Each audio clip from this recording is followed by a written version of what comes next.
Okay, let's get started.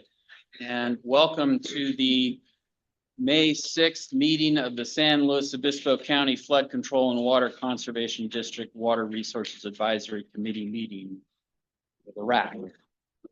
We'll start with introductions. Tom Burhan, District 4, and then over here.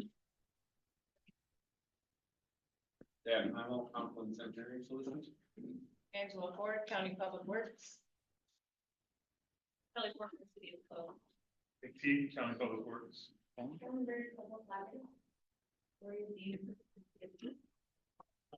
Coastal San Luis Resource Conservation District. Mary Denron. Gibson Weaver, Community is the home. Jim Green, Cambria. Louis Taylor, Rolla. John Winstead, Iowa. Thank you. Public Works.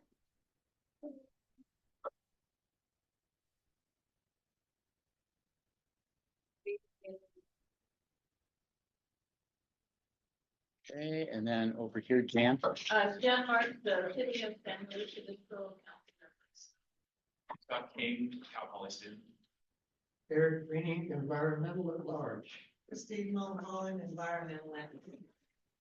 In the Chipping, San Luis RCD alternates. David Tipping, Environmental at Large. Radianzo is almost CSD alternate. NEV and CSD and CSD. David Creator, District 4 alternate. Amy Henderson, Country Air Water Company. Lee Gussit, EPC. Pete Prider, San Francisco County Bond Bureau. Okay. Sarah Ball, Environmental Water.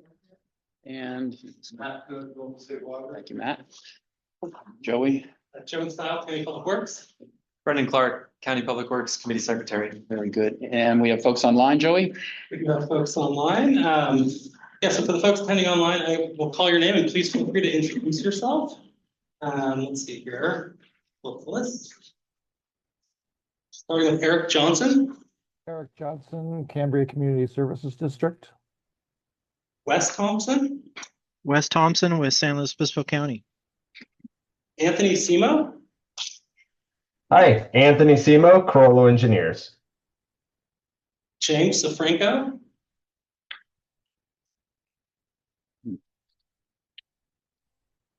Back Jeff Edwards. Yes, good afternoon. My name is Jeff Edwards. I'm from Los Osos and in the private sector development. I would add that the audio is a little muted on some of the speakers in-house. Okay, thank you. All right, Josh Porter. Hi, Josh Porter, County of Slow Public Works. Jules Tuggle. Jules Tuggle, City of Grover Beach. Jenny Williamson. Jenny Williamson, County Public Works. Karen Beam. Karen Dean, Vice President, Cambria CSD Board of Directors. Matt Watkins. Matt Watkins, District 3 alternate. Matthew Scudato. Hello, Matthew Scudato, Santa Barbara County Water Agency. Tim Kershaw. Tim Kershaw, Cleese Harris Geologist. Toby Moore. Yes, Toby Moore, Water Resource Manager with Golden State Water Company. Vincent Trezza. All right, is there anyone online that we may have skipped over that would like to introduce themselves? Oh, hi. If I may. Absolutely. Carol Thomas Kiefer, Santa Maria Valley Water Conservation District. Okay. Hey, that's everyone. And we had a gentleman that came in. Doug Rosenhart, Heritage Ranch CSD. Thank you, Doug. All right, and looks like we have a quorum. Yes, sir. Very good. We'll move on to item 2 then, the approval of the April 1st meeting minutes. I will entertain a motion to approve or to modify. Eric. They look very accurate to me, so unless someone else raises an issue, I will move approval. I second. All right, any discussion? All in favor say aye. Aye. Any opposed? Any abstentions? One abstention. All right, then moving right along, we are receiving today a presentation from our desal team Promises to be quite interesting. So we'll turn it over to them.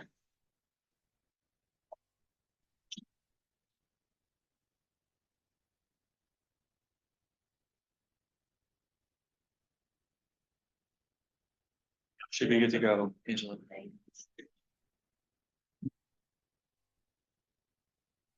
Good afternoon, everyone. I'm excited to be here today. We've got our consultant team, and we're looking forward to presenting this update on the desalination executable solution and logistics plan. We already did introductions, but again, my name is Angela Ford. I'm with County Public Works, and I'm the project manager working with the study. So here's the agenda for the presentation. First, we'll have an overview of the project background, objective, and goals. Second, we'll review the scope of the study. Third, we'll present the desal alternatives and compare them. After that, we'll take a pause for questions. Fourth, we'll discuss outcomes of our recent community engagement sessions. 5, we'll have a high-level cost discussion. 6, we'll outline potential additional efforts that'd be needed after the study if a project is pursued further. And 7, we're going to wrap up by talking about next steps and a public survey. So we do have a couple of times set aside for questions. We ask that you will hold them until then. So before we get into the study details, let's review why we're conducting the study in the first place. As you all know, the Central Coast and California more broadly has longstanding and ongoing challenges with water supply reliability. Our existing resources are projected to continue declining with things like climate variability and unpredictable weather patterns. The purpose of the desal study is to evaluate desal, which doesn't depend on rainfall, as a potential resource in a broader water supply portfolio. The district, along with our 16 desal plan partner agencies, have been working to develop an understanding of what a regional desalination project might look like.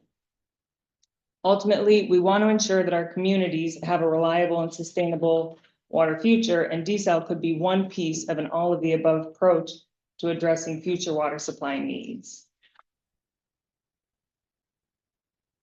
Now, one of the key realities driving the planning effort is that major water supply projects take a long time.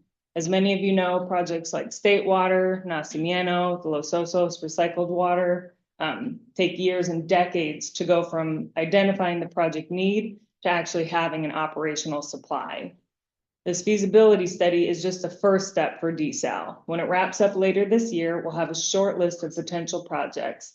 At that time, the district and our partner agencies can decide whether to move forward with further evaluations or to pause.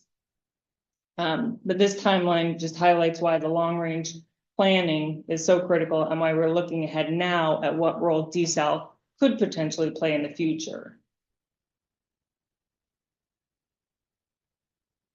Today, there are a range of opportunities and challenges that shape how we plan for future water supply needs. Water affects every part of our lives, and everyone has their own perspective and relationship with water. We need to consider all of this as we're looking at a shared resource. As we look ahead at an uncertain future, things like changing climate patterns and evolving laws, we need to consider the different priorities such as affordability and ecosystem health in order to balance the risk and reliability of our existing supplies with the costs associated with either developing new supplies or not having enough water to serve all the different needs. So when we think about the uncertainties with changing conditions and projections for things getting dry, one of the major issues is that our existing supplies all depend on rainfall to replenish. Our supplies have been developed over decades and they've served us well, but we need to consider their vulnerabilities now in order to be prepared for the future.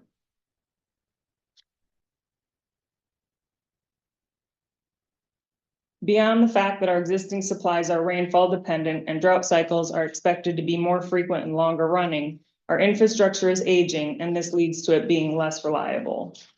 At the same time, there are going to be new demands and pressures on our supplies, such as SGMA requiring cutbacks on groundwater use and the state mandating future growth. Given the long timeline for developing and implementing new water supply projects, it's important that we start planning now. As for optimizing existing resources, we've already made great progress in areas like water use efficiencies, and it's important that we continue that work, along with work related to recycled water, groundwater management, and optimizing existing supplies. Desal would just be one part of a diversified water supply portfolio, which will be needed as we face future challenges. Additionally, based on state guidance, for a desal project to be permittable in the first place, other water supplies must be leveraged first. This is why, like I mentioned earlier, desal really is part of an all of the above approach to water supply planning for the county.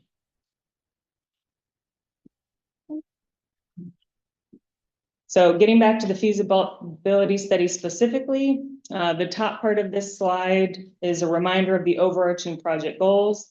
That's 1, consider desal alternatives as a new water supply. 2, work with our desal plan partners and stakeholders to explore options. And 3, prepare a feasibility study report that complies with USBR's feasibility study report requirements in order to both meet our grant requirements and to help position us for potential future funding. The bottom graphic is a reminder of the long timeline anticipated for a potential desal project to get through all the planning phases and into construction. So that's an overview of the background, and I'll hand off to Lydia.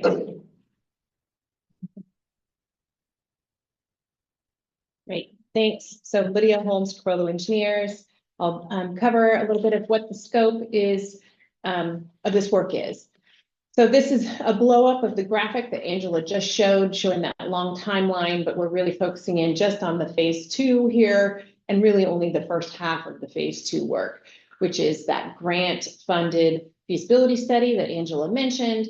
And then after we finish that, you'll be at this first decision point where you can stop and decide, do we want to pursue desal any further? So just wanted to make that clear that there are opportunities here to weigh in and make decisions. And then Angela also mentioned that we have 16 desal partners that are working with the county. So we have their logos here, and we've been meeting with them regularly and seeking their input along the development of this project. And then I wanted to talk a little bit about the state of California's position on desal and feasibility. So I want to start with the first bullet, is that the state of California recognizes that desal is an important alternative source of water. This is laid out in the California Water Plan, that there's a goal to increase desal by 84,000 acre feet a year by 2040. What's important for this study is this second bullet of what is feasibility. And we really are looking at feasibility as permittable. And what permittable means is really meeting the state's guidelines as laid out in the California Ocean Plan and this siting and streamlining report that we have the covers of here. Those two documents lay out very stringent requirements to that a desal project needs to be implemented under to be protective of marine life. There's preferred technologies that are laid out, which include subsurface intakes. I think we talked about that last time I was here in October, but if there's questions, we can touch on that again more. And then also the preferred technologies want you to use existing outfalls where you can blend with wastewater discharges. And then you also, as Angela already mentioned, need to have a demonstrated need and optimized supply. So these are the things that the state is expecting before you can move forward with desal. So this study effort is to identify feasible desal alternatives and screen those down. We started with potential sites. We'll talk about that in a minute. Came up with 12 concept alternatives, screened that in a rough screening process down to 5 alternatives that we're going to share with you today. We're working on developing costs for those, and we have some costs preliminary to share with you today. And then where that goes from there is that we're not developing a preferred alternative. This goes back to that gate where I said there's a decision point. You all get to take this information of the 5 alternatives and decide where to go from here. Okay, so taking a quick step back in case there's anyone who's not familiar with what it is that we're talking about when we talk about seawater or ocean desalination, it's really transforming seawater into drinking water, basically through the removal of salts, which occurs through a treatment process called reverse osmosis. This is an image that we pulled from the city of Santa Barbara's website. They have a desal facility, so your neighbors down the road. And I'm going to just walk you through it really quick. Let me see if this thing is going to. Yes. All right. So it starts with an intake where you pull water in from the ocean, goes through some pre-treatment to the reverse osmosis membranes. And then it goes to post-treatment, stabilization, disinfection, and to the homeowner. There is a waste product shown in orange that we call brine. This is salty water. Anything that's removed needs to be disposed of. So that brine gets disposed of back to the ocean through an outfall. So this was one of the things that kind of came up in our public workshop, was needing to have better understanding of terminology. So we're trying to make sure we're clear on what we're talking about for each of these things. Okay. So I mentioned that reverse osmosis is the method for removing salt. There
is a hydrogeologic or geology map. The light yellow is sandy soils. That is what is suitable for a subsurface intake where you're trying to draw the water in through the sand into your pipe to pull into the system. If it's rocky, it's not suitable. Okay, so we have these 5 sites that are suitable.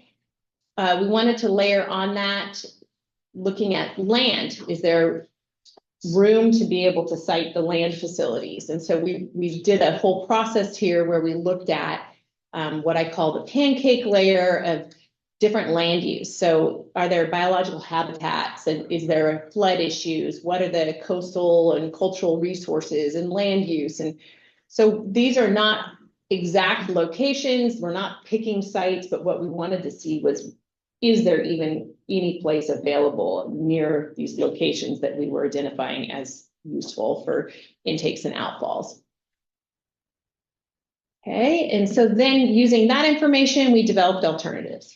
And for us, the definition of an alternative is starting with that site for an ocean intake and outfall and the desal facility.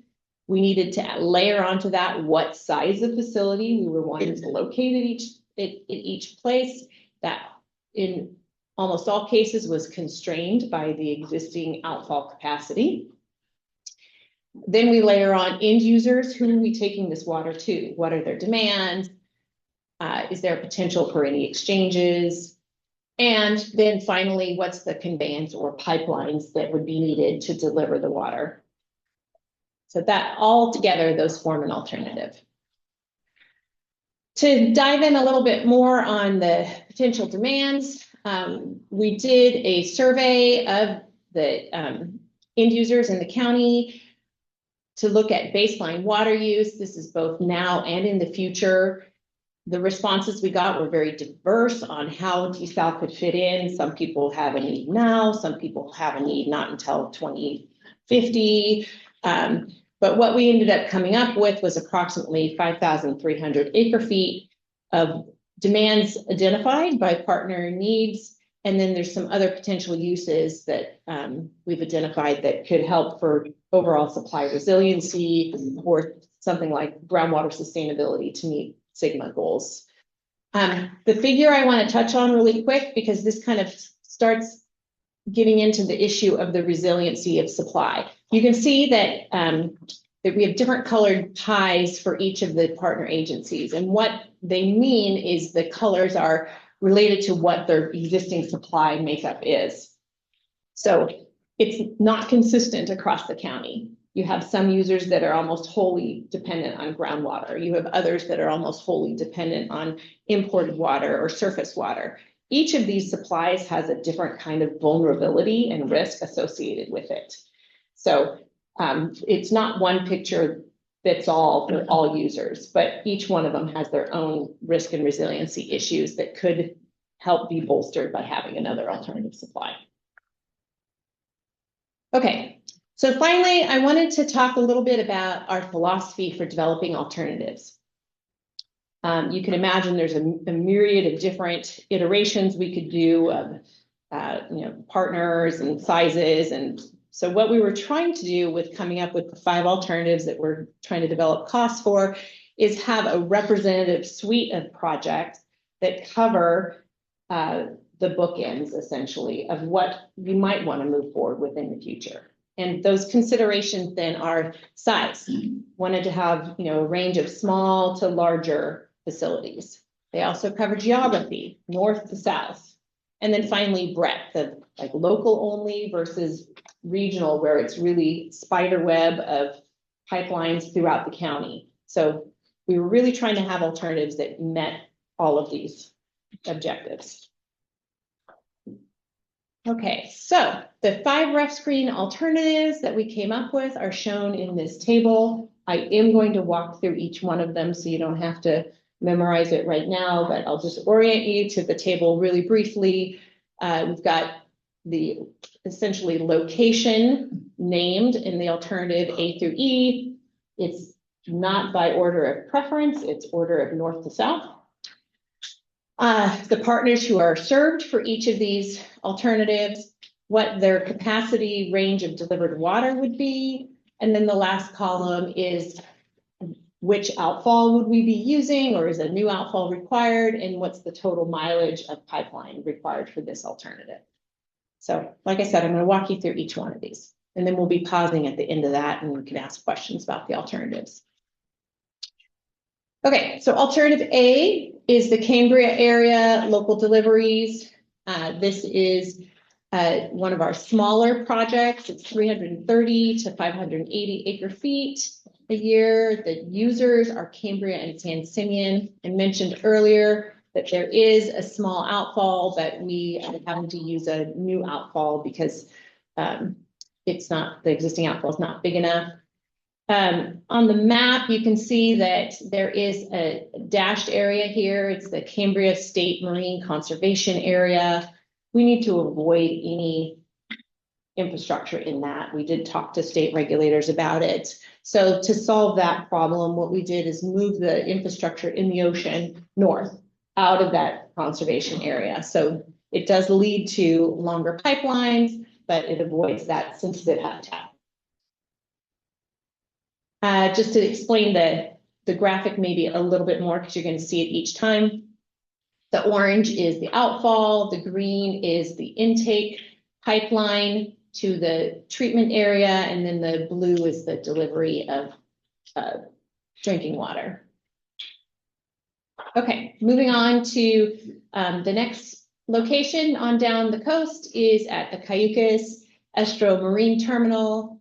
This is an outfall that Cayucas rehabilitated for use for their wastewater discharges. There is some excess capacity in there that really sets the stage for what we could serve between 900 to 1,000 acre feet a year. The potential users are again Cambria and San Simeon and Los Osos. So we're kind of splitting the baby here of going north and south out of this site. And there is quite possibly could be some extra water that could be exchanged via existing pipelines, but the total pipeline length is about 32 miles. Okay. Alternative C is the Morro Bay area. Again, using the Morro Bay outfall, which has more capacity. So at this site, we can serve between almost 6,000 and 8,000 acre feet a year. The users would be Los Osos, SLO, Cal Poly. We take a line in, as you can see, in paralleling the WRAC pipeline into San Luis Obispo to serve those inland users. And from there, there's the potential then to pick up some exchanges, like with Templeton. They can exchange via Nasi water. And then we can also still go up to Cambria and San Simeon from here. There is the potential maybe to provide water via state water line to Santa Barbara County if there were users down there. So getting it inland to where there's existing infrastructure allows for potential exchanges. But it does come at a cost of pipeline, so we have 46 miles of pipeline for this alternative. Okay. Alternative D is in the South SLO County area. This is using the South SLO County wastewater treatment plant outfall. Their existing extra capacity would be between 5,000 and almost 7,000 acre feet a year. Down in this location, we are able to build off of some of the existing regional infrastructure that's in place in the Lopez line. So the users are really all of the Lopez users. We would basically take the treated water to the Lopez junction and be able to serve all Lopez users. We also are looking at taking a line up into city of San Luis Obispo, which then can be used to deliver water to Cal Poly and out to Los Osos with a new pipeline. And then to the south, we can build a pipeline down to Nipomo. So this alternative ends up with 31 miles of total pipeline. And then the last alternative, alternative E, is at the Nipomo Mesa refinery.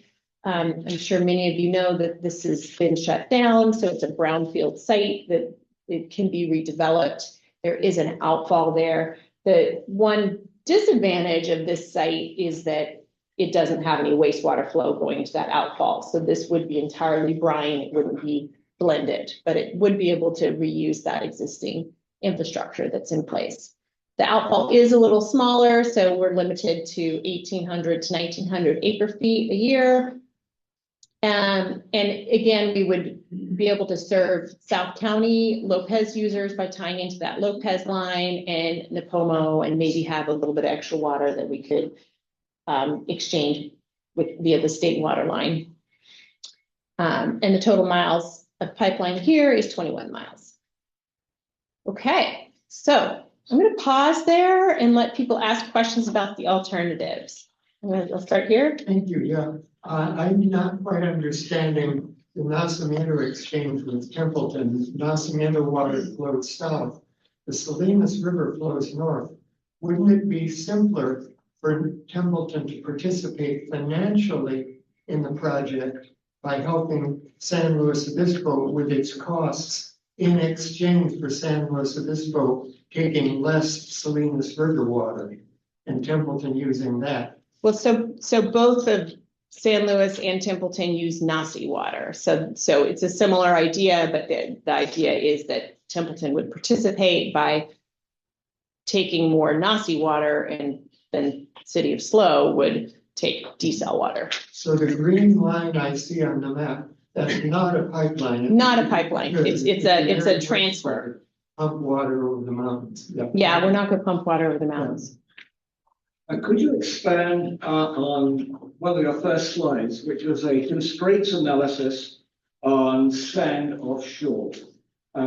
Is the requirement that you go well offshore and bury the intake, or are you talking about beaches?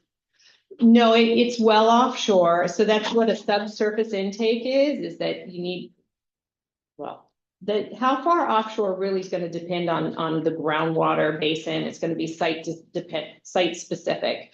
But the whole intent of a subsurface intake is that you're drawing the water through sand. So you don't have an open intake where fish or, any little organisms can get caught and then basically turned into jelly in your pumps, right?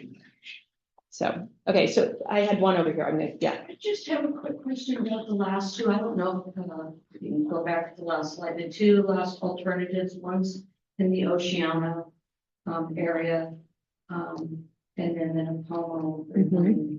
My question is, the ocean water there is all under, there's a federal preserve or a preserve all the way down in Oso Flaco, and then there's the state beach. How would you even get permission? How is it permissible for you to get water from that type of managed land, I guess is my question. Yeah, so there is a new marine sanctuary, the Chumash Marine Sanctuary, that has been formed that I think it carves out Avila, but goes up a little past Diablo. Diablo's carved out too. It's not clear yet because it's new what the regulations will be for activity in that sanctuary. I think they're still forming, what it's going to be. So it's something to watch in the future. Right, because from Pismo south, all that land, all that, it's all state park or something, and there's a lot of problems already associated in some of those locations, especially in Oceana with the water, or in terms of the state park management with the Oceana doing vehicular state park. It's already closed down right now, so just passing that back to you. Yeah, okay, come over here. Yes, thank you. A couple of things. Was just briefly mentioned right now. The Chumash Marine Sanctuary is bigger than what you're talking about and apparently are aware of. It covers much more land. You did have a line around Cambria there, protected areas, but the Marine Sanctuary is huge and strongly and longly fought for and created here in this area. And that is vitally important to a lot of us.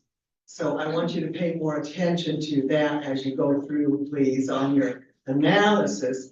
Because my question was, is this kind of activity allowed in the Marine Sanctuary? I'm not sure, I can't answer that, but that's really vitally important to a lot of us. That sanctuary was long fought for. Yeah, and so let me just talk about that for a minute. Like I said, it's newly formed, so they don't have all of their rules and regulations in place. What we heard from, and No. yeah, I was thinking it was Noah, but I want to make sure I was remembering right, was that, and they are responsible for participating in the management. And they are also responsible for participating in the management of the Monterey Bay Marine Sanctuary, which is the next one to the north. They think that it's probably likely that the rules and regulations that will get established for the Chumash will be very similar to the ones in the Monterey Bay Sanctuary. And desal is not specifically prohibited. So, for example, the Cal-Am Monterey desal is moving forward, but it is with these subsurface intakes, like I was talking about, which are designed to limit impact. Thank you. Just please keep an eye on that. Yep. Now, Okay. the other thing I wanted to comment and question is briefly mention deep water sea desal. Now, this is something that's new and upcoming. I've mentioned it here once or twice to this group. This takes a lot less energy, and energy is it is a huge part of desal. It takes a lot less energy, takes more pipelines to get out, but you also don't have the brine issue because the brine is dispelled out in deep water areas and not specifically concentrated. Now, you say there are no permits so far in California, but I understand that not only is Norway doing it right now, and Norway is very progressive, and they're doing it right now, they're building theirs, and San Diego, I have read, is also working on building one out there now. So I would like you to double check that, please, because if San Diego is working on one, they're in California. So San Diego has a very large desal facility. It's the largest one in California. It's the Carlsbad desal.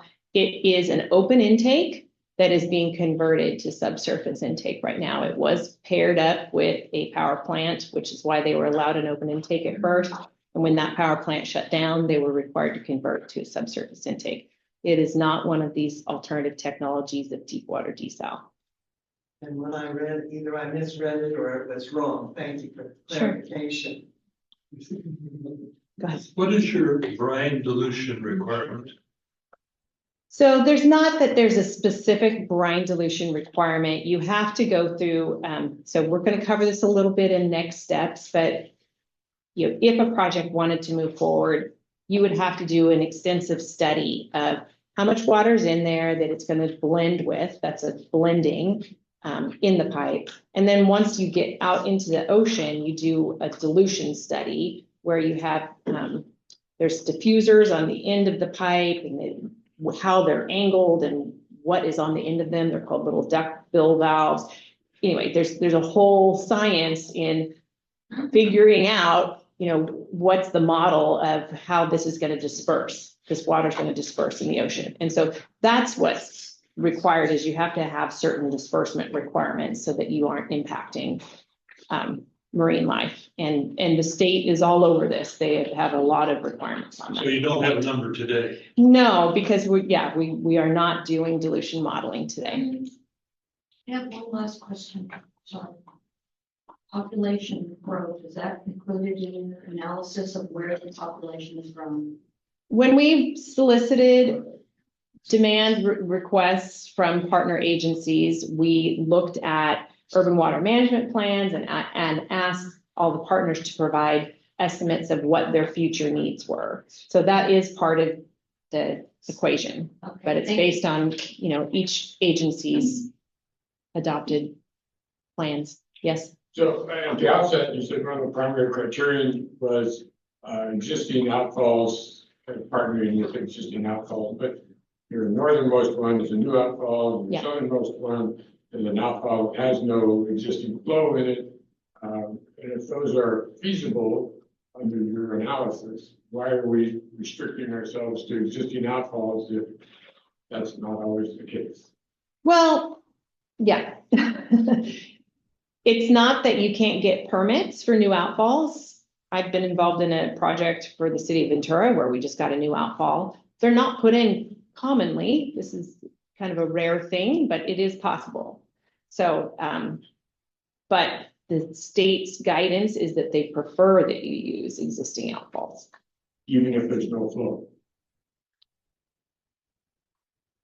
When there's no flow, so they have a whole, right, even if there's no flow, then you have to really do that dilution study to figure out what the dispersion is going to be. And it's a different kind of dispersion if you don't have the mix with fresh water. Lydia, we have a question online. Okay, and then maybe we'll move on after that. Sounds good. Okay. Yeah, Jeff, you should be able to unmute now. Jeff Thank Edwards? you. Thank you for the presentation. Cal-Am was mentioned, as was Carlsbad. And of course, the Coastal Commission has also considered Huntington Beach. Through those projects and their review, there's been a fairly extensive policy established by the Coastal Commission. Is that going to be used in your review as a screening methodology? That's what we were referring to with that one graphic where we talked about the streamlining document, that streamlined document. It's in the preferred technologies that I talked about. Okay. And there are substantial conditions of approval that have been attached to those projects, and I would suspect they would be a good source for additional information. Yeah. Thank you. All right, I'm going to move on for the interest of time, but we'll have some other points where we can stop and ask questions along the way. Okay, Carolyn, you want to jump up for a minute? Give us an update on the outreach. Hi, everyone. I'm Carolyn Berg with Public Collaborative. I'm supporting the outreach aspects of DCEL. Before I jump into the slides, they're mainly focused on the public outreach, but I did just want to zoom back to some of the earlier slides and recognize that as you all helped in your review of the engagement plan last May, this is many layers of input, and a lot of it's focused on the partner agencies, so the community agencies themselves that are seeking water, the regulatory entities that Lydia mentioned, helping understand permittability of projects and what's needed. And then, of course, this body, WRAC, as our local super informed group of water wants, and those that are informing the district's board. So I just wanted to give that bigger frame that there are many other layers of stakeholder engagement, but we're going to zoom in on the public just to give you an update.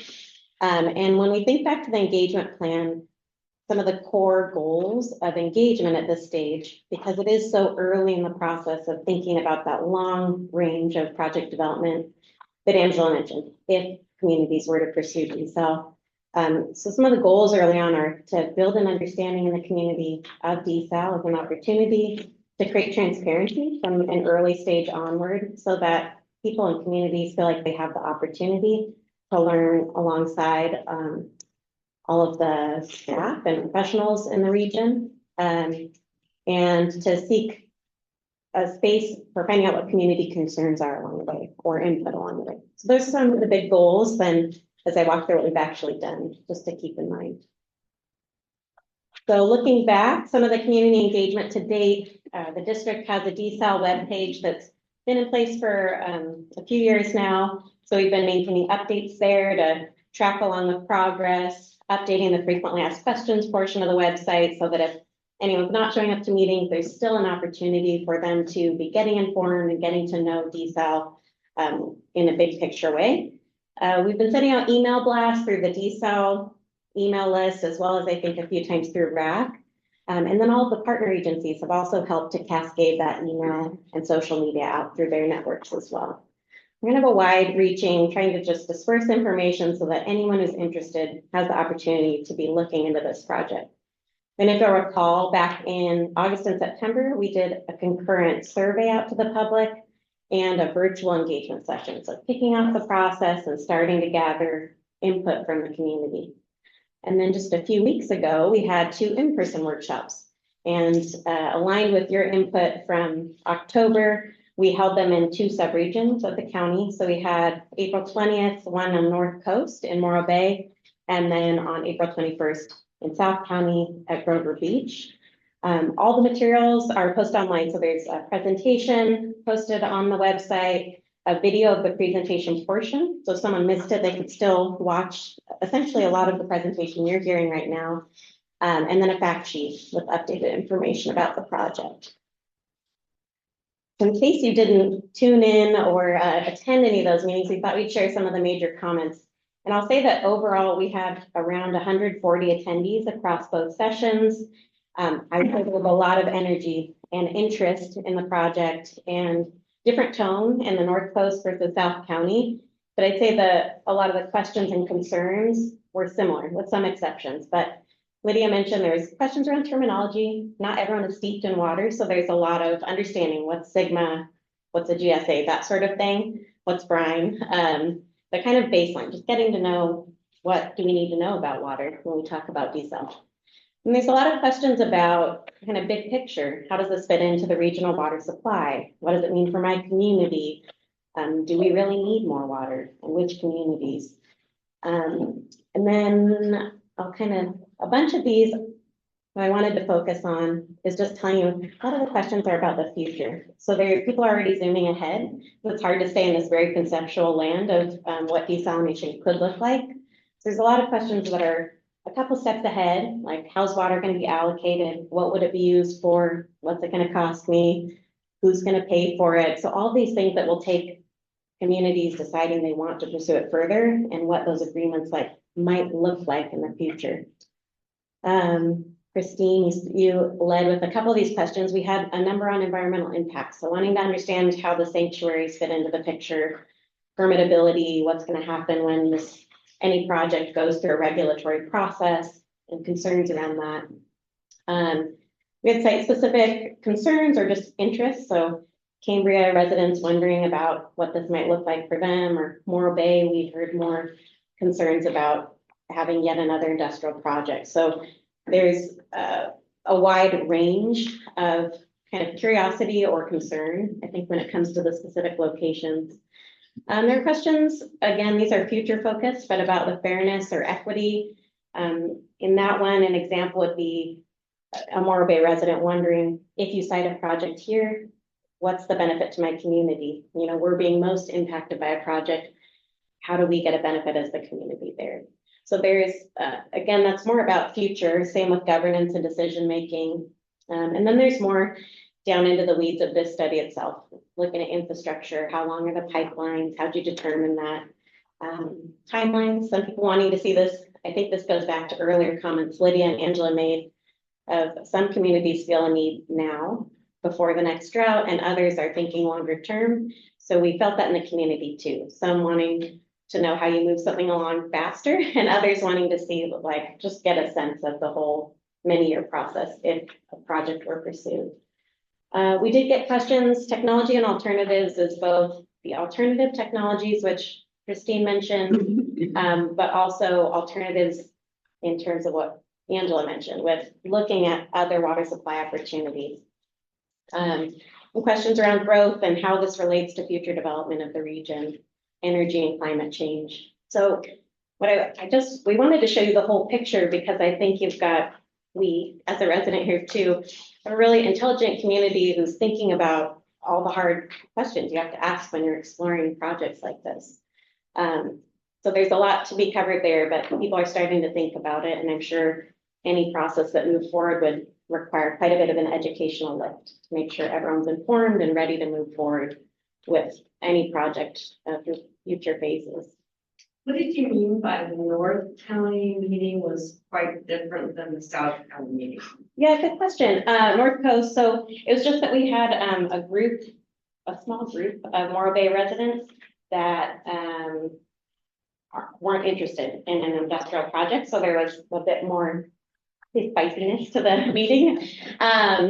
And versus South County, a little less of that. There was still a lot of engagement and interest and questions, but more just kind of quieter and ready to engage in the process. But both are really good, I think. And what we ended up doing, just to give you a sense of the format, we had a presentation that we, kind of closed off an ongoing Q&A throughout it. And so we collected question cards throughout, did a presentation, and then tried to answer a few, and then had little expert table stations that people could move around and ask questions at. And then we closed out both nights with an open mic question or comment period. So anything we didn't cover, people would have an opportunity to speak to that. So plans for additional outreach. We are updating the frequently asked questions that are posted online to answer some of the bigger questions. We're setting aside the future questions that can't be answered yet and aren't really in the scope of the study, but that are important to be carried forward in terms of if communities pursue this further, some questions that are on the minds of the public. We're going to open up a public survey probably late May, early June, and that'll go out to the email list. So if you're signed up for the DSAL email list, you'll receive that, and hope that you'll send it out to your networks too. We'd love to hear from as many people as possible. And then in July, the draft feasibility study report will be posted on the website and open for public review. And the district still has an open ongoing comment portal on there. I'll come right back to you, David. An open portal. So as people are reviewing that, they can be submitting comments that go directly to Angela's team for review. And then additional public meetings. So we'll be back at WRAC. I think we're slated for August to review that draft report. And then the board presentation is slated for September 1st. I'm going to connect in 1 second, David. And a few notes on public survey. So during the sessions and kind of understanding that people are still getting informed on the overall water resources portfolio, we thought we might use the second survey as an opportunity to educate and inform, and then also gather some additional feedback to get a sense of where people are at and maybe concerns they have with water in general. But really focus on getting an understanding of what does the public understand and where might there be needs in the future to bolster that education. And now I'm going to stop. I saw David's hand Yeah, up. it would help if you gave us the operational economics of Carlsbad, which I have not seen. But you may have noted that they have said they have surplus water and are exporting Carlsbad water. Now, I don't know the degree to which that counters the irrigation district in Imperial Valley, selling, cutting their crops and sending water to San Diego. So I don't know what's going on. But if there is sufficient water coming out of Carlsbad, but they're actually talking about exporting it, which the LA Times said, that's kind of interesting from the economic point of view. So, you know, I'd love to know if you've scaled up Carlsbad to anywhere on our coast, what is the cost benefit ratio compared with what they have down there? We have the plant, an operating plant, but you've got no numbers from it, you know? Mm-hmm. Yeah, kind of looking at that reality. Lydia's noting it, and we're going to talk about cost in a few moments, but thanks for noting that scalability. No, that's a great point. Scalability and helps people understand. Christy? Yes, thank you, and all of you for the presentation today. We hear about how long the pipelines are, either for new ones, outfalls, what have you. Haven't seen anything about the size of on-land facilities that have to go along with this and how they might be located. The outfalls and the pipelines, we've seen that, but there's got to be some buildings and some infrastructure on land, and how big is that, and where might that be sited? Is that going to be taken into consideration as we move through this study? I'm going to let Lydia, but before we answer that, or maybe we'll answer that, and then I do want to see if there's anything on engagement before I sit down. So Lydia, I'm going to let you take over. Why don't we come back? Is there any questions on engagement? I have one, yeah. Do you have any limits or regulations on industry folks being part of the public comment process? Can you say more on what you mean? For example, somebody who works for a different desal plant, participating in our county's public engagement meetings. Are there any, I'm just curious if there's no other limitations. No, it's a good question. It's been open to the public, so theoretically anyone could participate. We did have representatives from one of the alternative technologies show up. That's what I was asking. Yeah. So there are no rules about that. They're welcome to show up. It's public. It's open to the public. Yeah. So. And the public includes folks from other counties. We're not checking driver's licenses Yeah. when they come in. Yeah, it could be anyone, but for the most part, it was community members, but there was, one person we were aware of that we. Directly on engagement, at the outset, we've often cited the 16 partner entities that cooperated in this. Did those entities pay money to participate, or did they just sign up and are using some of the initial grant funding? How did they express their? Do you want to hear them? Yeah.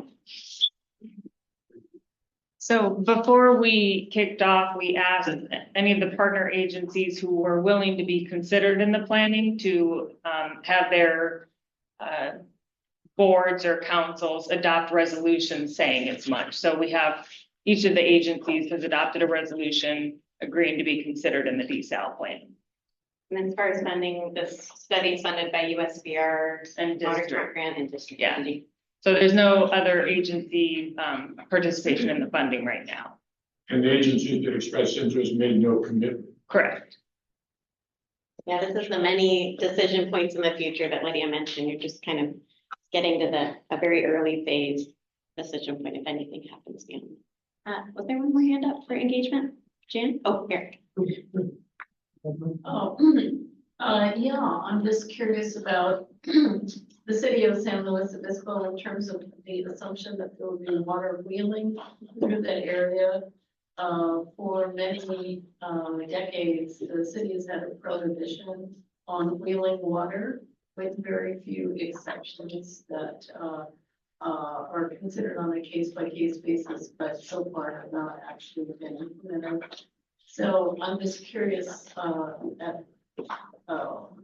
what's the basis for the assumption that wheeling water through the city of San Luis Obispo would work or be acceptable? Well, we didn't get any comments for now on that, so.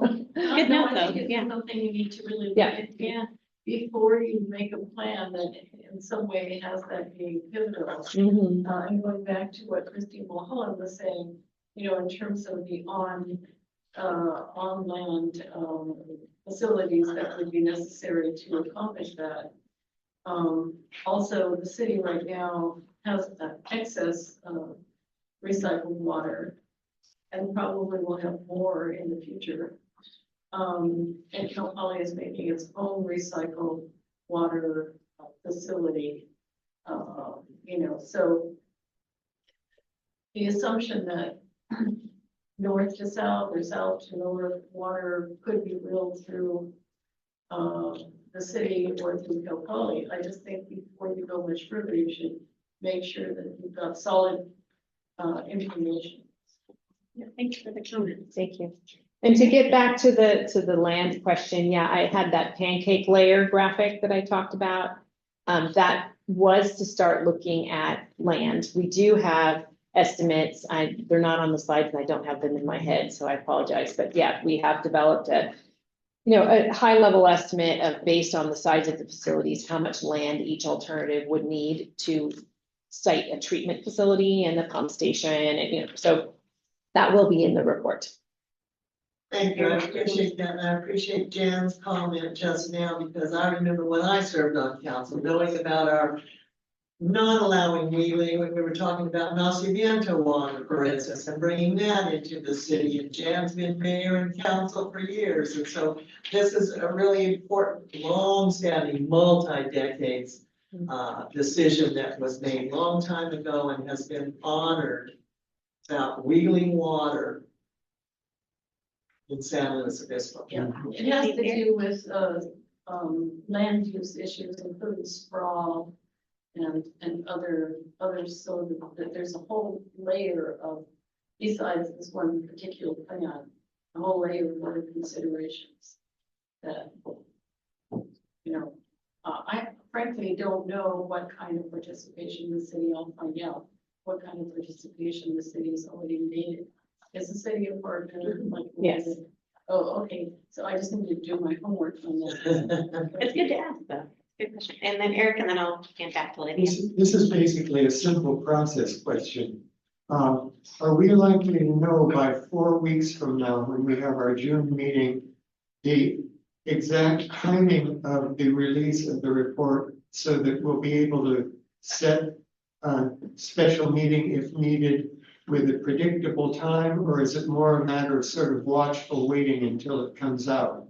I'll do my best to have a date for you by June, but I'm not sure I'm going to commit to a date today. We have some writing to do. There's people planning their summers, obviously, Yes. but on the other hand, there's no point setting a date if it forces you into haste. Right. When the best thing possible, even if you don't get to the board on September 1st, the best thing possible is to have the most comprehensive report. And the more questions you get, the less wise a tight deadline needs to be taken as scripture.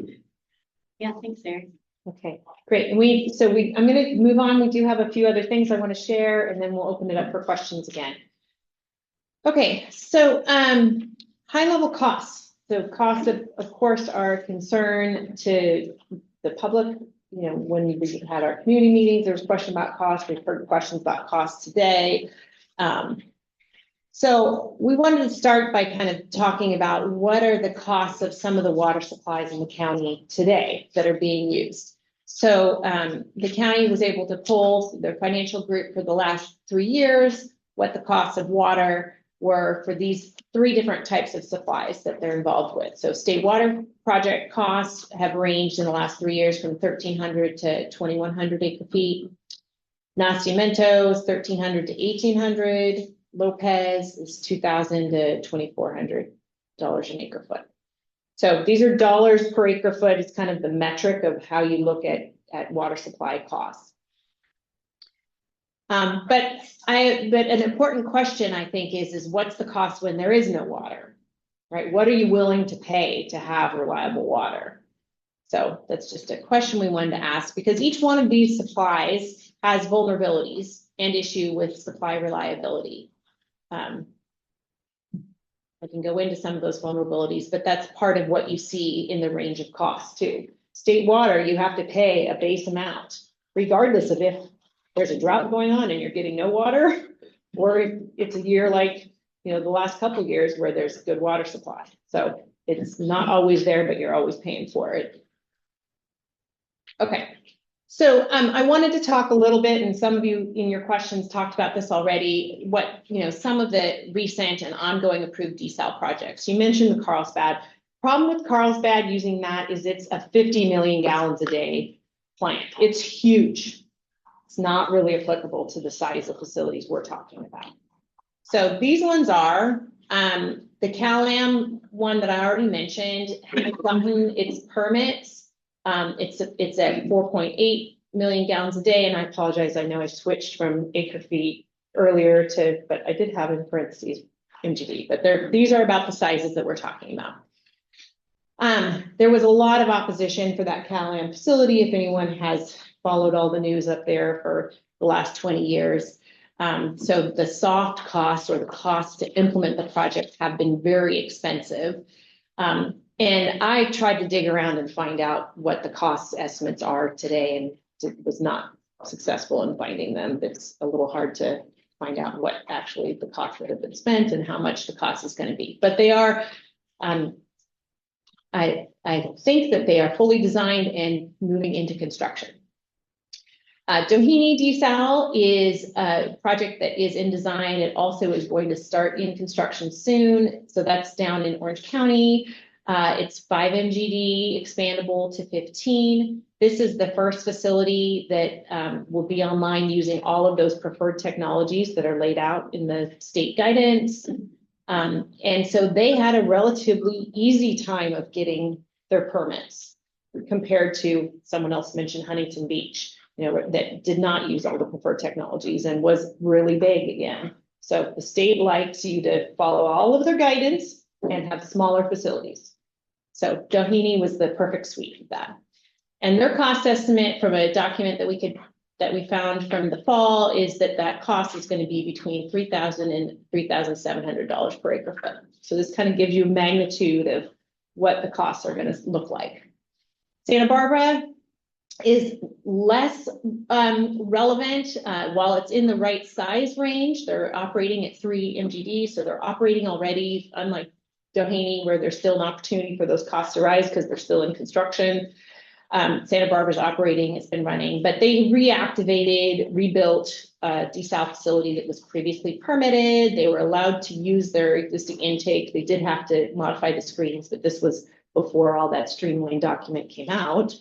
So, and they also already are using an existing outfall. So they were really taking advantage of infrastructure that was already in place. But even then, their costs are at almost $3,200 an acre foot, and that was a 2020 estimate.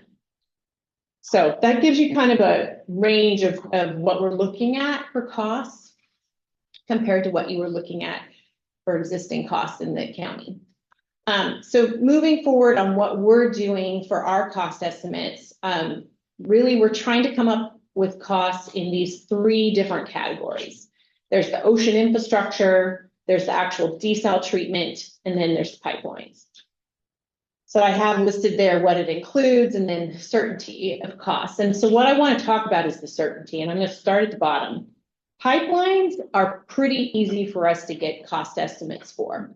Is there some uncertainty of, yes, there's going to be some site-specific differences, but we can make some pretty good estimates based on the terrain and other pipe, projects that are done in the county, what the unit costs are going to be. So we have pretty high certainty on our cost for pipeline. Jumping up to the ocean infrastructure, we have some information on subsurface intakes from a few other facilities, but really that's going to be very site-specific. So there's uncertainty there. And then the outfall, I talked about needing to retrofit the diffusers and model the diffusion characteristics, and that's going to set what you have to make that look like. We also don't know what the condition of those existing outfalls are. You might need to be able to go in there and rebuild those outfalls before you use them. So there's some unknowns there that we're not tackling with this project. So I'll say there's a medium uncertainty. And then for the treatment, while we know what the treatment train should be, there's not very many desal facilities that are built in California at the right size, as you can see. I basically showed you all of them. And so we don't have good examples of what it's taken to actually get these in the ground. We are working on getting equipment costs, so we're trying to build that cost estimate ourselves, but we can't just say, oh yeah, there's 10 facilities with this nice range of flow that we can perfectly say this is how much it's going to cost. So just that's kind of a FYI of what we're dealing with on costs and our uncertainties in those costs. There's some assumptions for our cost estimates. They're in today's dollars. It's the construction of those various components I talked about. There will be contingency and taxes and contractor overhead. And I mentioned soft costs before. There's a lot of things that go into that soft cost. Legal admin permitting is a big lift. There's design, CEQA, environmental mitigation, construction management. We take care of all of that usually as a percentage that goes on top of the construction costs. The things that are not included in our costs are things like the condition of the existing infrastructure and needed improvements. We just haven't studied that yet. We have not yet determined the O&M. We will attempt to do that though. And then land acquisition, we don't have specific sites identified. We're not trying to do land acquisition at this point. And mitigation for environmental justice or community benefits. This is something that came up in some of the public meetings. So we don't have costs for that right now because we're not picking a project to move forward. So that would be very site specific. Yep. Energy costs. That would be in the O&M costs. Yeah. So what we're showing now is where we're at on the preliminary cost comparison. These are capital costs only. They don't have the O&M cost calculated yet. So I don't have the life cycle cost, which would give us that dollars per acre foot. But you're seeing that, the cost is broken into these categories that I talked about already. There's the ocean infrastructure, the treatment, and then the pipelines, and then soft costs, which is a large section of that. So the costs are, considerably variable depending on the site because we have a big range in flow at each one of the sites. And the black line shows the error bar basically for at this accuracy range for these class 5 estimates. So very high level costs. We will have more detailed information in the report, but I know that people were anxious about costs, so we wanted to share something. Okay. All right. Okay, so I'm gonna keep rolling and then we'll stop at the end for any other questions. Are we doing okay for time here, Jerry, still? Yeah, okay, thank you. Okay, so we wanted to talk about what are the additional efforts following this study. This again was some questions that we got at the public meetings, and I think some people are already talking about that. I mean, one of the first things is that there's a lot of regulatory agencies that would be involved in permitting a project. We've talked to some of them, but there's a lot more work that would need to be done for permitting for sure. So just recognizing that. So we took a stab at coming up with additional actions beyond this study if there was a decision to pursue further.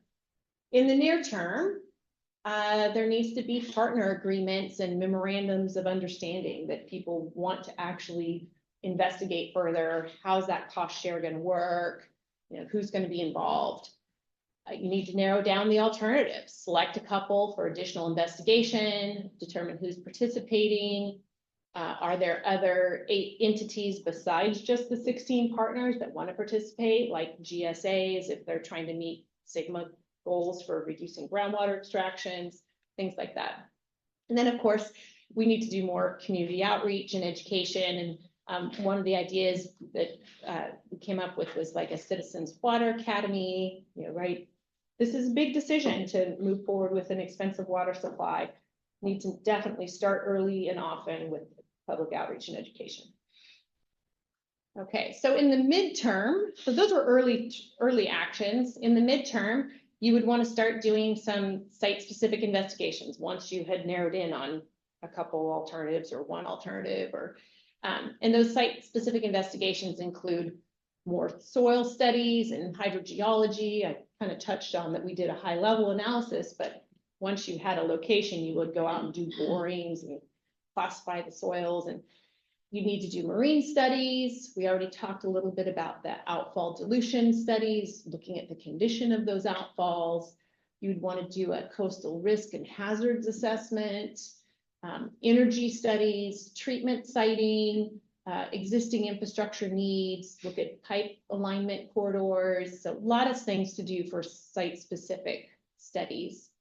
You might also want to do a pilot and demonstration project with those alternative technologies, right? So maybe they're not full scale right now, but that doesn't mean you couldn't do a pilot. If someone was really excited about, yeah, we really think that we need an alternative water supply and we think that alternative technologies are the way to go, those suppliers are anxious to do pilots. So, they need to gather data to prove to the state that they are safe and effective and all the things that they claim. So, that's something you certainly could do.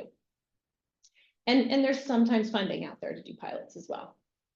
Permitting and CEQA, we talked about permitting a little bit already, but some of the key things that we'd have to do is to define the need, demonstrate optimized water use. Angela talked about that a little bit, have more permitting discussions. And as you start working with the permitting agencies, you'll find that they will even have additional investigations beyond what my dream list of site-specific. They will have things that they require you to do. And then, of course, an environmental impact report. And then governance, financing, funding, and negotiations between partner agencies. So all these are things that are kind of midterm. And all that happens before you get to design, construction, and operation. So that's all long-term, which is why, back to Angela's original long timeline, that we're showing a very long amount of time before anything would be moving forward. Okay. So next steps for our study. We already talked about this a little bit. Carolyn mentioned it. We're going to have a public survey. We're going to have the draft report posted in July. I will do my best to come up with a more accurate date for you so you can plan your vacations around it. Public presentation, we already talked about. We're going to go to you guys again in August, and then the County Board of Supervisors September 1st. And that, this is just a graphical representation of that same information. Okay, so that's it, but I will take more questions if we have time. Let me just check. Brendan, we're good for a little more? Okay, go ahead. Yeah, you mentioned that the state has requirements that other water sources have been fully exhausted, I guess, maybe is for lack of a better word, before desal can be considered. How is that determined? Because you can take conservation to a level that I don't see happening.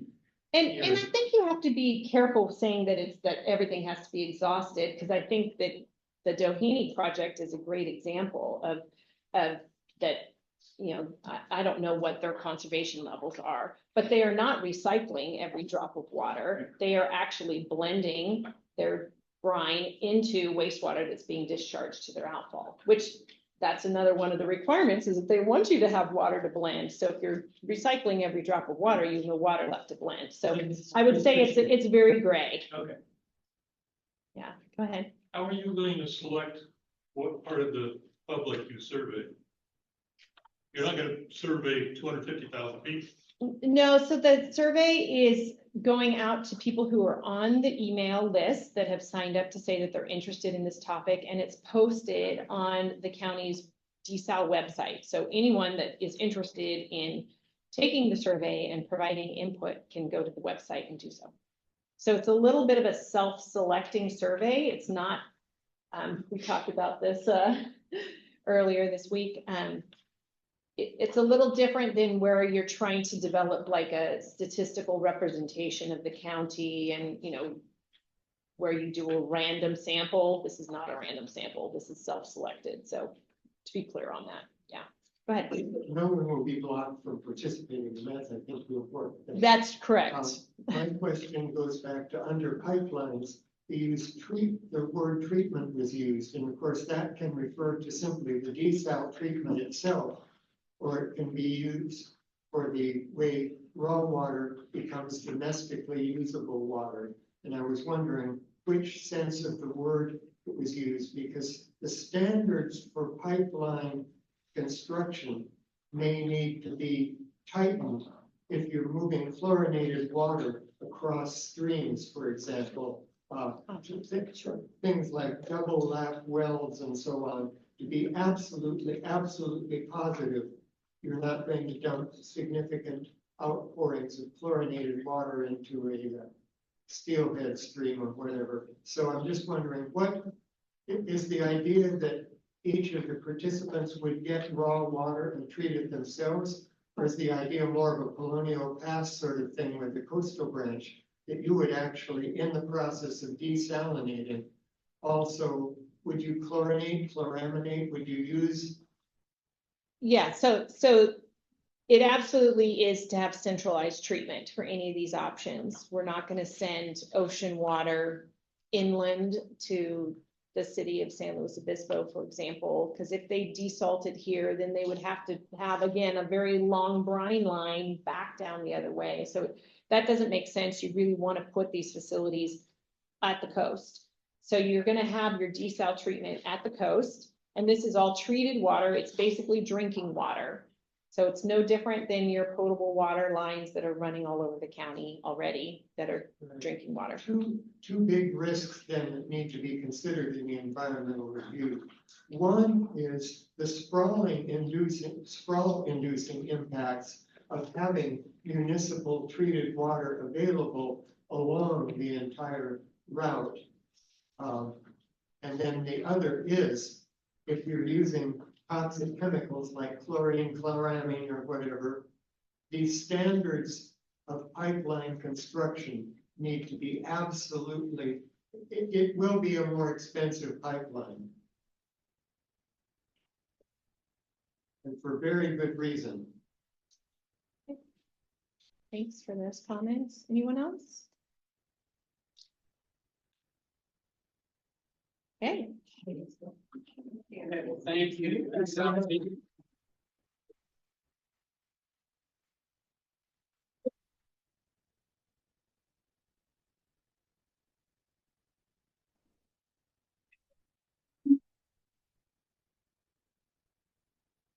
Right. And move along then to item 4, ongoing updates. And in the interest of time, I'll just ask anybody to speak up on any of those items, A through J. If you have any thoughts or comments on any of them. Anyone? Anybody online? If not, then item 5 is future agenda items. Anybody have anything to add for consideration for future agendas? All right. And I realize that I need to backtrack to our desal item for a minute, because as probably many of you noticed, the presentation contemplates that we would have an August meeting, which we normally are, on vacation in July and August. But I'm told that the Board of Supervisors expects the report or be able to look at it on September 1. The report won't be available till probably sometime in June, maybe July. So we're going to need an opportunity, if we want to weigh in on the report, to meet and discuss it. And it has been suggested that we might want to form a subcommittee to look at the report, perhaps draft a letter to the Board of Supervisors on behalf of the WRAC for consideration at an August WRAC meeting. So I'll open that thought up for discussion. People have thoughts or concerns. Ed. Well, I think if you're gonna send anything to the Board of Supervisors, it ought to have the blessing of the entire WRAC, not just a committee. Oh, I thank you for the clarification. That was my intent. I should have been clearer that So if there's a before the subcommittee, subcommittee- yeah. Before the report is out at the June meeting, and the subcommittee would activate when the report was out. And then we would all meet and read the subcommittee's recommendations and the report, right? Correct, and then there will be a vote to approve or to say, nah, it's not good enough. One or the other, yes. So we want the Yes. subcommittee to have time to act, but we also want time for our recommendations to be fully incorporated in the staff reports for the supervisors. Might be more like the second Wednesday in August or something, if they're, but again, we don't know for sure when theirs is coming out. Christine. Yes, I'm not sure if the subcommittee will be needed, because I'm not sure how much new information is going to be in that final report compared to what we have now, and if we need a subcommittee or not. But I would recommend that if we want to think about a meeting in August, that perhaps we go way out of our time frame and do it at the end of August, when maybe most people would be solid with their summer vacations back home, if there's kids in school or something, the end of August instead of the 1st of August. Give us a week before the board meeting or something of that nature. And by then, everyone should be able to have a copy of the report sent to us online and check it out. And we could, I think, pull together comments a week before the board meetings. A week is pretty darn tight in terms of their staff reports, and unfortunately, I know I will not be available the 3rd Wednesday in August. I think any other Wednesday will work for me. I could do the 2nd Wednesday. I don't know what anybody else is. Well, everybody come and think about it at our June meeting, and I'm not sure we're locked into. Later than the first week would give, if we have a subcommittee, it would give them more time. If we don't have a subcommittee and the report has already come out, like mid-July or whatever, or in June, then there's no problem with meeting the first Wednesday. And I'm not sure we're locked into Wednesdays, Eric. I'm not sure we're locked into a Wednesday. There are the days in the week where we may be able to function. So we'll have to see. Yes. Something to consider also is, if it would be helpful for the DSAL team to be considering the comments from the subcommittee and potentially incorporating, if appropriate, in the report before it goes to the board. We would need a little bit more time than the week before. Yeah, well, we would have, I agree with it, we have to have the whole committee's approval, but it won't be a subcommittee report to the board, in other words. It has to be a full group suggestion or recommendation to the board. We're not gonna send a subcommittee idea or thought to Right, but if there would be comments coming out of that meeting that we would want to consider, it would be difficult to incorporate if it comes right, because the board packet itself gets published a week in advance. Right, that's what I'm saying, that's what Eric was just saying, so we have to have them in, but we will have either a full committee report or a recommendation to the board or nothing. I don't think it's appropriate that your report would contain the subcommittee's ideas and thoughts. We have to run, that has to be run through the whole group. Yes, I agree with you, Christine. And again, I apologize if I gave the wrong impression. My impression was that the entire RAC would be forwarding comments. Yes. The subcommittee would just help frame the letter. Yes. Yes. The question I think then we should probably agendize for June is, do we need a subcommittee? If we do, we have the advantage of people focusing. We have the disadvantage of a more constrained timeline because they need ample time. And then we need ample time to digest their report. And then there needs to be ample time for the supervisors. And we don't know yet when the report will come out. So scheduling our meeting would be easier if we didn't have a subcommittee. But would the quality of the product be substantially better with a subcommittee? I guess that's what we'll decide next month.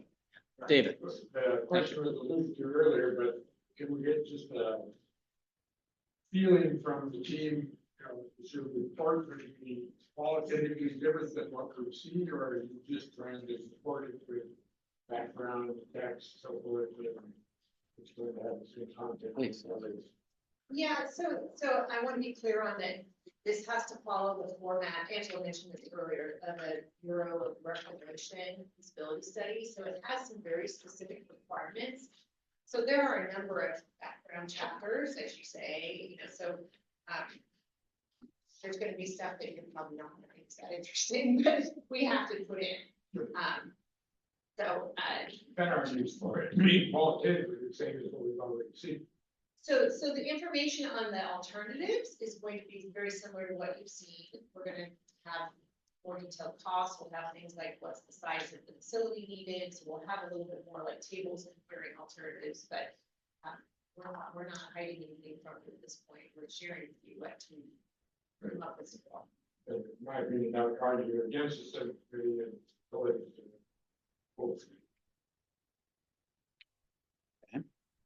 Other thoughts? When are we gonna pick the August meeting, today or? I think we're deferring the decision to next month. Yeah. I think people need to go back, check their calendars. We'll check on room availability, but come prepared in June to make a decision on an August meeting date. How's that? And also a decision whether or not we'll form a subcommittee. How's that?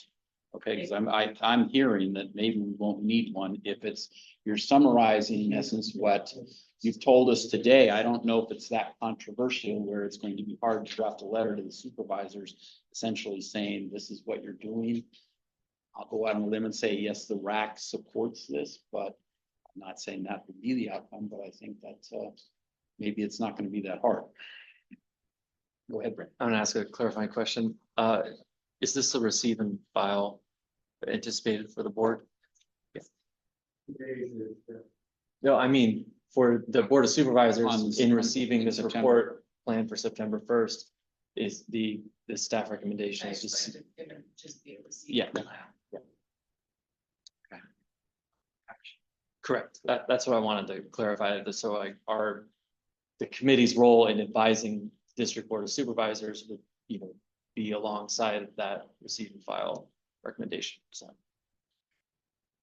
Might be just as simple as RAC has reviewed this, and we're paying attention, and we want you to know that we want to stay in the loop and that we follow this process. But we may have such and such questions. We may have, Yeah. so.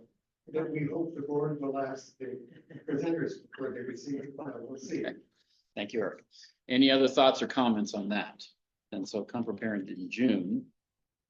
Make a decision about a subcommittee. We'll also set a date for an August meeting. Anything else on desal before we go into our final agenda items? Not, then public comment for items not on today's agenda? We haven't seen. Just keep an eye on the Colorado River. It doesn't directly affect us, but it is an object lesson in how disastrous bad decisions can be. In this case, two bad decisions.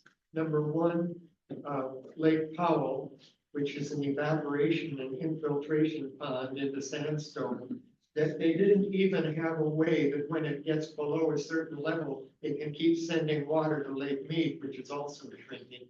And then the other was the Central Arizona project, and attracting millions and millions of people into the Phoenix and Tucson areas based on Colorado River water that isn't there.